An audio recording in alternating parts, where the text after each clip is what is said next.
Ուշադիր նայեք քարտեզին։ Տեսնում եք այս տարածքը, որ գտնվում է Ֆլորիդայի, Պուերտո Ռիկոյի եւ Բերմուդների սահմաններում։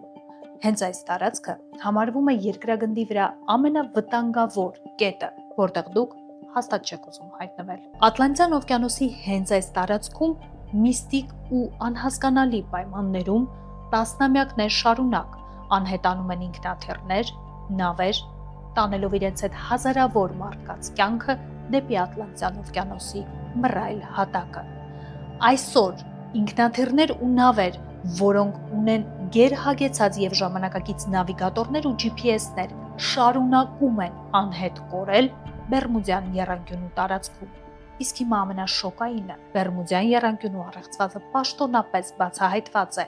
Ու ընդամենը մի քանի վայրկյանից ես ձեզ կպատմեմ, թե իրականում ինչ է տեղի ունեցել եւ ինչի պատճառով Բերմուդյան եռանկյունու տարածքում մինչեւ այսօր էլ շարունակում են անհետանալ ինքնաթիռներ, նավեր, մարդիկ։ Պատասխանը ձեր մտքով անգամ չեր անցնում։ Ամբողջական տարբերակը դիտեք YouTube-ի իմ ալիքում, լինկը բիոյում է։